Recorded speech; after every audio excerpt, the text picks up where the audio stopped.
안녕하세요. 오늘 저희가 좀 깊게 파고들 주제는 바로 간주 임대료입니다. 이게 부동산 임대차 계약할 때 특히 보증금 받으시면 세금 관련해서 꼭 알아두셔야 하는 개념이거든요. 여러분이 보내주신 이 자료들 보면서 이게 도대체 뭔지, 또 누가 내야 하는 건지, 그리고 특히 2025년 기준으로는 어떻게 계산되는 건지 한번 속 시원하게 파헤쳐 보겠습니다. 네, 안녕하세요. 그 간주 임대료라는 게 쉽게 생각하면 임대인이 보증금을 받았잖아요. 그럼 그 돈을 만약에 은행에 넣어뒀다. 그러면 이자가 생겼을 텐데 바로 그 가상의 이자 소득에 대해서 세금을 매기는 방식이라고 보시면 됩니다. 뭐랄까, 실제 이자 수입은 없었더라도 일정 부분은 소득으로 간주한다. 이렇게 이해하시면 좀 편하죠. 아, 간주한다. 그러니까 제 통장에 실제로 이자가 찍힌 게 아니더라도 세법상으로는 소득이 있다고 그냥 본다는 거군요. 그게 핵심이네요, 진짜. 그럼 이거 모든 임대인이 다 해당되는 건가요? 아니면 뭐 조건 같은 게 있나요? 아니요, 그게 좀 다릅니다. 이게 주택이냐 아니면 상가 같은 비주택이냐에 따라서 기준이 달라요. 먼저 주택부터 보면 조건이 조금 까다로운데요. 부부 합산 기준으로요. 비소형 주택, 그러니까 주거 전용 면적이 40제곱미터를 넘거나 또는 기준 시가가 2억 원을 초과하는 그런 주택이요. 이런 비소형 주택을 3채 이상 가지고 계시고 그리고 동시에 그 주택들의 보증금 합계액이 3억 원을 초과할 때 바로 이 두 가지 조건이 모두 충족될 때만 간주 임대료를 내게 됩니다. 아하, 조건이 두 개군요. 그냥 3채 이상도 아니고 비소형 주택으로 3채 이상, 그리고 보증금 합계가 3억 원 초과. 와, 둘 다 만족해야 하는 거네요. 그럼 상가 같은 거는요? 상가는 이거보다 좀 간단한가요? 네, 맞습니다. 상가나 사무실 같은 비주택 부동산은 주택처럼 그렇게 복잡한 조건은 없어요. 그냥 보증금 액수가 얼마든 몇 채를 가지고 있든 상관없이 기본적으로는 전부 간주임대료 과세 대상이라고 보시면 됩니다. 이 차이점을 딱 알고 계시는 게 중요하죠. 주택과 상가는 다르다. 네, 이제 누가 내야 하는지는 알겠는데, 그럼 이제 제일 궁금한 계산. 이거 어떻게 하는 건가요? 특히 2025년 내년 기준으로는 이자율 같은 게 정해졌을 텐데 그 숫자가 어떻게 나오는지 좀 알려주시죠. 네, 맞아요. 그게 또 중요하죠. 2025년에 적용될 정기예금 이자율은 연 3.5%로 이미 고시가 됐습니다. 참고로 2026년에는 3.1%로 조금 내려갈 예정이라고 하고요. 계산식의 기본 틀은 이렇습니다. 우선 전체 보증금 등 합계액에서 주택의 경우는 3억 원을 빼고요. 그 남은 금액에다가 60%를 곱합니다.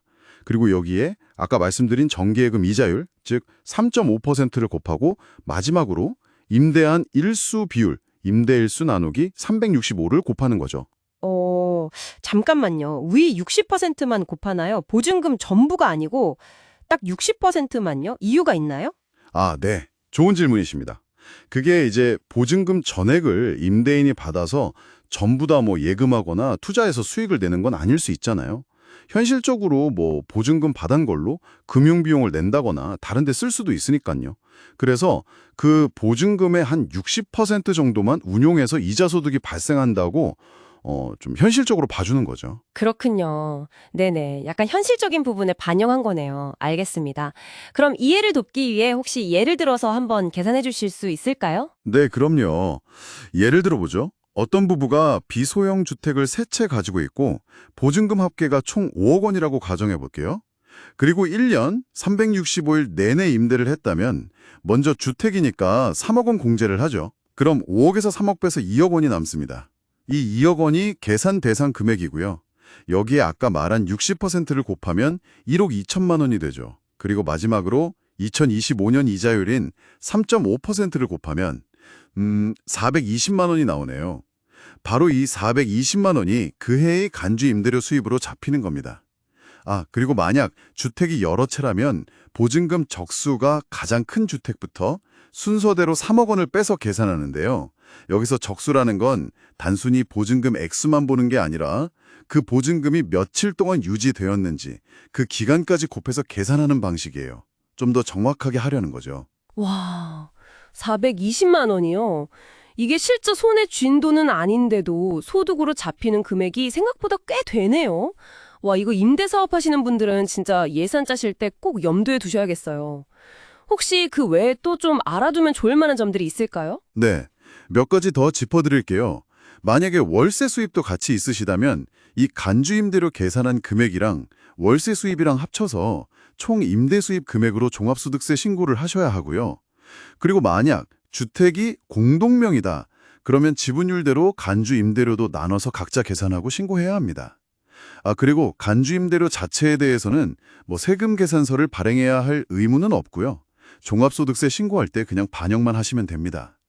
마지막으로 혹시 등록임대주택 사업자이시면 필요경비율 같은 거 계산할 때 조금 더 유리한 부분이 있을 수 있습니다. 네, 오늘 간주 임대료에 대해서 진짜 하나하나 꼼꼼하니 다 파헤쳐 본 것 같습니다.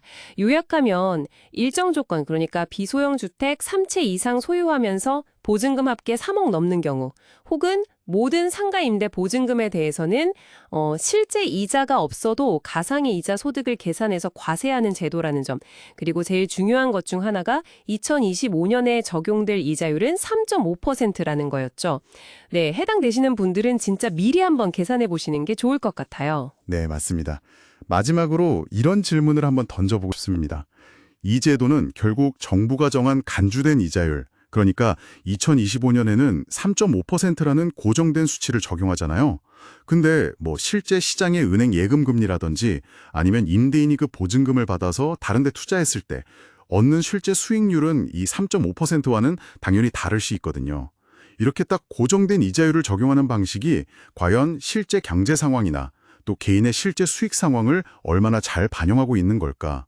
혹은 만약 그 사이에 좀 차이가 있다면 그 간극은 우리에게 어떤 의미를 던져주는 걸까? 이런 점들을 한번 생각해 보시면 어떨까 싶습니다.